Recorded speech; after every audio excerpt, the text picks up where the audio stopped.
आजभन्दा 2 वर्ष अगाडि म टेडएक्सकै स्टेजमा थिएँ, टेडएक्स बानेश्वरमा। मैले चाहिँ त्यहाँनिर ब्रेन ड्रेन नेपालमा कसरी रोक्ने भन्ने कुरामा आइडियाजहरू प्रेजेन्ट गरेको थिएँ। अनि त्यसपछि त उथलपुथलै भइसक्यो होइन, देशमा रेभोल्युसन आयो, नयाँ गभर्मेन्ट आयो। अनि तर ब्रेन ड्रेन रोकिने भन्दा पनि कम हुने ट्रेन्ड पनि हामीले देखेको चाहिँ छैन स्याडली। अब मैले यसो सोचेँ कि ब्रेन ड्रेन रोक्नेतिर जाने होइन कि अरू नै केही अप्रोच छ कि भनेर मैले सोचि नै रहेको थिएँ। त्यसपछि रिसेन्टली हाम्रो यो बजेटले चाहिँ it gave me so much motivation कि अप्टिमिस्टिक बनायो कि मलाई। बजेटमा एनाउन्स भयो कि नेपालको फर्स्ट सभरेन एआई कम्प्युट बन्दैछ। अनि त्यो चाहिँ हाम्रो आफ्नै हुनेवाला छ। सभरेन वर्ड इज भेरी इम्पोर्टेन्ट होइन, किनभने च्याट जिपिटी त हामीले भर्खरै आफैले अरूको एआई त यतिकै चलाउन सकिन्छ। सभरेन एआई कम्प्युट बन्दैछ अनि त्यो नेपालमै बन्दैछ। अनि नेपालमै नेपाली इन्जिनियर्सहरूलाई नै बोलाएर फेलोसिप गराएर बन्दैछ। I think it's a very big deal. म एआई कम्प्युट भनेको के हो इन जेनरल एकदमै जेनरली भन्छु है। सो एआई कम्प्युट भनेको चाहिँ एआई कम्प्युट सिस्टम या एआई कम्प्युट या एआई फ्याक्ट्री पनि भनेर हुन्छ। It's usually bunch of computers है, एकदम पावरफुल कम्प्युटर्सहरू हुन्छ, usually high RAM capacity, high GPU, अनि एआई फोकस्ड प्रोसेसिङ युनिटहरू हुन्छ, एपियु टिपियुहरू। अनि सबैलाई इन्टिग्रेट गरेर एउटा सिस्टम बनाएको हुन्छ जसमा चाहिँ हामीले लाखौँ अरबौँ करोडौँ बिट्स अफ डेटाहरू राखेर त्यसलाई प्रोसेस गराउने हो कि अनि फाइन ट्युन गराउने हो कि ट्रेन गराएर लास्टमा एउटा मोडल बन्छ। अनि त्यो मोडल चाहिँ हो हामीले च्याट जिपिटी जसरी कुरा गर्ने मोडल चाहिँ त्यो बन्छ है। सो हाम्रो फर्स्ट डिरेक्सन चाहिँ त्यही हुनेवाला छ जहाँसम्म मलाई लाग्छ एआई कम्प्युटबाट। अब नेपाललाई आफ्नै एआई कम्प्युट किन चाहियो त होइन? च्याट जिपिटी छ, अब च्याट जिपिटी हाने हुन्थ्यो सबैजनाले होइन। एआई अब सबै वर्ल्डको डिरेक्सन चाहिँ एआई फोकस्ड हुँदैछ भन्ने कुरा सबैलाई थाहा भइसक्यो। एभ्री फिल्डमा एआई आउँछ भन्ने कुरा पनि सबैलाई आइडिया भइसक्यो। अब सेन्सिटिभ फिल्डहरूमा नि एआई आउँदैछ अनि आइ पनि सक्यो।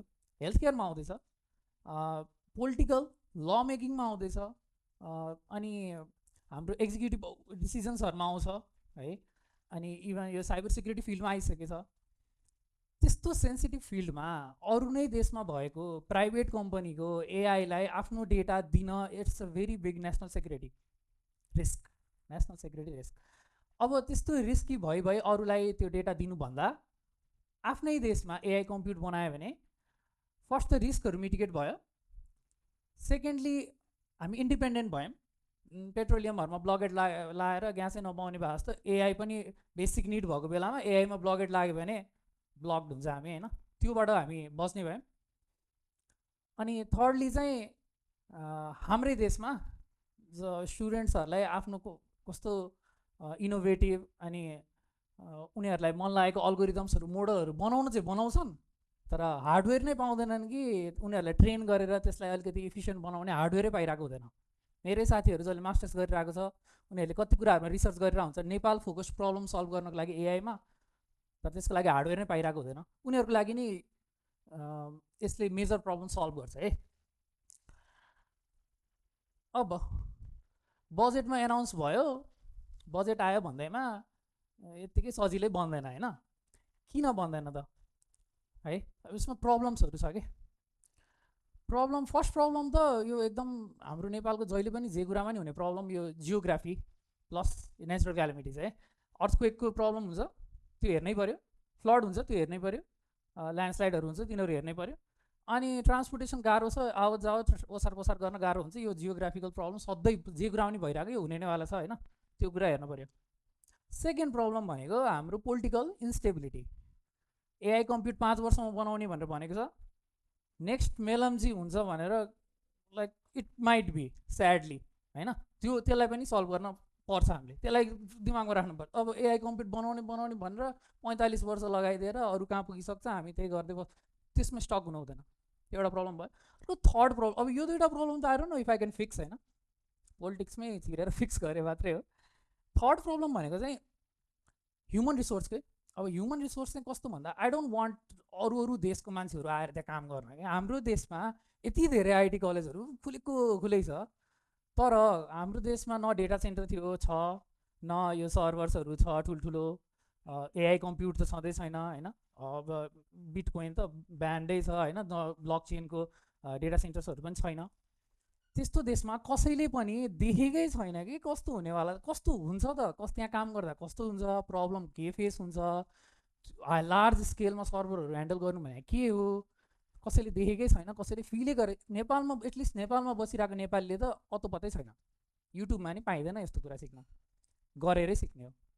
सो एउटा यो प्रब्लमलाई चाहिँ सल्भ गर्न चाहिँ आई थिङ्क गर्नै पर्ने एउटा कुरा चाहिँ के हो भन्दा, यत्रो धेरै कलेजेसहरू छ होइन, स्टेटसँग, हाम्रो गभर्मेन्टसँग या स्टेट लेभल गभर्मेन्टसँग एउटा क्याम्पेन चलाउनु पऱ्यो कि, स्टेट फन्डेड स्कलरसिप क्याम्पेन चलाउनु पऱ्यो। पहिला पहिला हुन्थ्यो कि राजाको पालीमा हुन्थ्यो अरे कि, यहाँनिर पढ्न नसकेपछि, यहाँनिर पढ्न नभएपछि पठाउने, पैसा तिरेर पठाउने, ल सिकेर आइज भनेर पठाउने, सिक्छ उसले, आउँछ अनि यहाँ गर्छ, त्यो गर्न, यहाँ गर्नकै लागि सिक्न पठाउने, स्टेट फन्डेड। अनि वाट आई वाज थिङ्किङ कि यो त मैले सोचिरहेको थिएँ कि जस्तो को छ इन्ट्रेस्टेड, सबैजना इन्ट्रेस्टेडको ग्रुप जम्मा गर्ने, I know many of us will be interested होइन।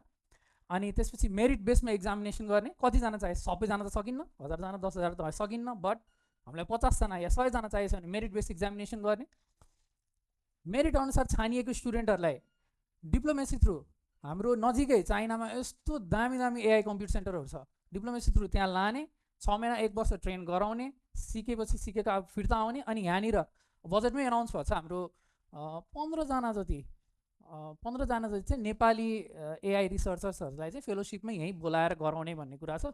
उनीहरूको अन्डरमा भर्खरै तातो सिकेर आएको, चाइनामा गएर सिकेर आएको स्टुडेन्ट्सहरूले सँगै काम गरेर, अब यसले चाहिँ फाइदा के हुन्छ भन्दाखेरि रिकरिङली फाइदा हुन्छ क्या। अब यहाँ काम गर्नको लागि अरू बाहिरको मान्छे हायर गर्नुभन्दा अब अर्को एआई कम्प्युटर खोल्नु पऱ्यो अरे, के गर्ने, उनीहरूले अर्को ब्याच निकाल्न सक्छ नि त। त्यो पोसिबिलिटी अहिले आई डोन्ट थिङ्क कतै पनि छ, न कलेजले सिकाउन मिल्छ, किनभने यहाँ ट्रायल गर्ने, प्र्याक्टिस गर्ने ठाउँ नै हुँदैन है।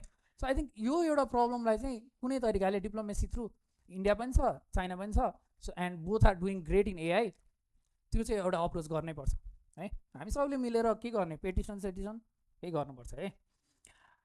अनि स्कुलहरूले पनि, मैले पहिलाको टकमा नि भनेको थिएँ कि 2 वर्ष अगाडि भन्दाखेरि अब त्यतिखेर चाहिँ अब कस्तो स्टुपिड सुन्ने थियो होइन, अहिले चाहिँ अभियस जस्तो हुन्छ अहिले चाहिँ होइन। एआईको एउटा कोर्स चाहिन्छ कि एकदम बिगिनर लेभलदेखि नै, कि सानो लेभलदेखि नै, हाउ कम्प्युटर्स थिङ्क, एआईलाई कसरी इन्स्ट्रक्ट गर्ने होइन। अब म त अझ सोध्छु कि सबै कुरा प्रम्प्टली हुन्छ भने त literature is the next big thing कि, कसरी आफ्नो कुरा व्यक्त गर्न सक्ने डिफ्रेन्ट तरिकाले, त्यस्तो कुरा कम्प्युटेसनल थिङ्किङको कुराहरू सानो लेभलदेखि नै सिकाउनु पऱ्यो, नट द कम्प्युटर सब्जेक्ट है।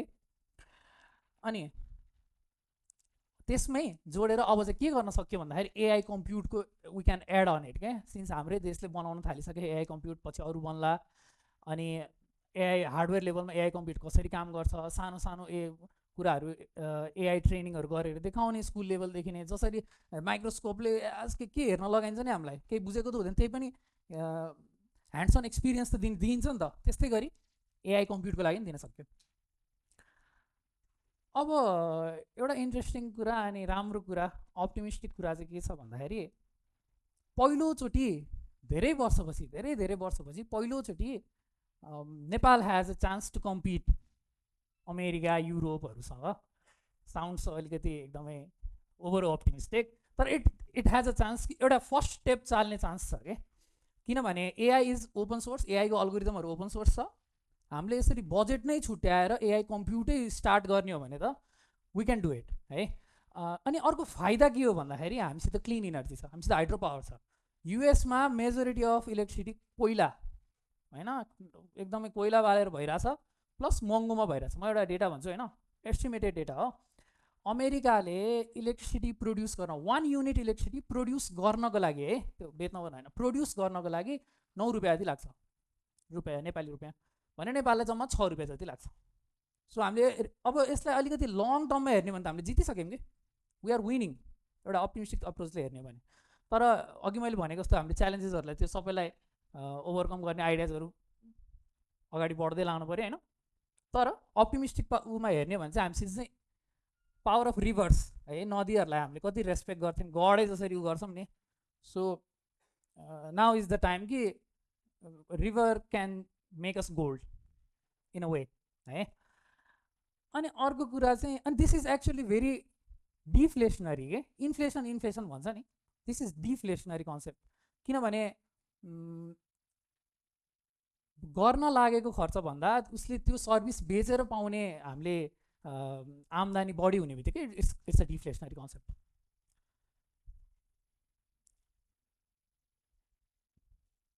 अनि डिफ्लेसनरी कन्सेप्टकै कुरा गर्दाखेरि I also want to add यो एआईकै कुरा गर्दै जाँदाखेरि we can sell electricity wirelessly, अलिकति मेटाफिजिकल जस्तो सुनिन्छ होइन, but we can sell electricity wirelessly. कसरी भन्दाखेरि इलेक्ट्रिसिटी सेल अहिले हामी गरिरहेको छौँ, इलेक्ट्रिसिटी बेचिरहेछौँ वायर थ्रु, तर इलेक्ट्रिसिटी बेच्नु भनेको बिजुली नै लगेर त्यहीँ लगेर अरूको ठाउँमा बत्ती बालिदिनु मात्रै इलेक्ट्रिसिटी बेच्नु होइन। So what we can do, what we do with the electricity, what we create with the electricity, we sell that. अहिले चाहिँ प्रोडक्ट्स इन्डस्ट्रीमा लगाइन्छ अनि प्रोडक्ट्सहरू बनाएर बेचिन्छ भने bitcoin farming is very legit idea, जुन भुटानले हामीलाई देखाएर ल हेरै हाम्रो इक्जाम्पल हेरै चलिरहेछ हाम्रो भनेर देखाइ पनि सकेको छ। And we should adopt it, आवाज उठाउनुपर्छ यसमा। अनि we should force our government to do एउटा हाइड्रो पावर यही बिटकोइनको लागि भनेर माइनिङ सेन्टर इस्टाब्लिस गर्नुपर्छ। जसरी एआई कम्प्युटरको लागि इनिसिएटिभ लिएको छ, माइनिङको लागि जसरी हामीलाई हाइड्रो पावरमा ट्रस्ट छ नि, हाइड्रो पावरहरूमा आइपिओ भरिहाल्छ मान्छेहरूले होइन, सेयर किनिहाल्छ, कस्तो ट्रस्ट छ नि, त्यस्तै गरी बिटकोइन माइनिङ सेन्टर अनि यो एआई कम्प्युटरमा नि ट्रस्ट हुन्छ अनि हुन नि पर्छ है। मलाई चाहिँ के हेर्न मन छ भन्दा एक्चुअली के सुन्न, अब के न्यारेटिभ बिल्ड भएको हेर्न मन छ भन्दाखेरि यो ब्रेन ड्रेनकै कुराहरू हो कि सबै। हामी ब्रेन ड्रेन भइसकेपछि हाम्रो इकोनोमी मात्र जाने होइन कि, हाम्रो सोसियो कल्चरल भ्यालु एउटा जेनेरेसन एउटा यो हामी नै त्यो सकिने जस्तै एउटा ऊ हो कि। इन्टेलेक्चुअल मान्छेहरू सबै गइसकेपछि there won't be anything here के, where there is no culture there is chaos होइन। अनि हामीले आफूलाई लाँदाखेरि सोसियो इकोनोमिक कुरा मात्र होइन, कल्चरल भ्यालुहरू पनि लैसकेपछि, यहाँबाट गइसकेपछि देयर विल बी केओस। त्यही भएर ब्रेन ड्रेनलाई बिस्तारै कम गर्नको लागि आई थिङ्क यो कुराहरू it will be very important. मलाई के देख्न मन छ भन्दाखेरि, के सुन्न मन छ भनौँ न, पार्टी गरेर हुन्छ नि भिजा लागेपछि, विच इज कम्प्लिटली फाइन, अब फ्युचर सेक्योर हुने भयो भनेर। बट कसैले म त युएस जान लाग्यो यार भनेर भनेपछि युएस किन जान्ला, एआई कम्प्युट अर्को खुल्दैछ त यार, एआई कम्प्युट, एआई रिसर्चरमा त्यत्रो धेरै रिसर्चरहरू मागिरहेछ, बिटकोइनको माइनिङ सेन्टर खुलेछ, अर्को खुल्दैछ, हाइड्रो पावरहरू यसरी इस्ट्याब्लिस हुँदैछ, अनि यति धेरै यो गभर्मेन्ट फन्डेड क्याम्पेनहरू चलिरहेछ, यस्तो भइरहेछ, देश यस्तो लिप लिइरहेछ, कहाँ किन युएस गएर ब्रो, त्यो खाले हुनु पऱ्यो कि, नट कि भिजा लगायो थ्याङ्क यू, त्योभन्दा अर्को न्यारेटिभ सेट होस् भन्न त हुँदैन, but it should feel stupid to go abroad in a good way. Thank you so much.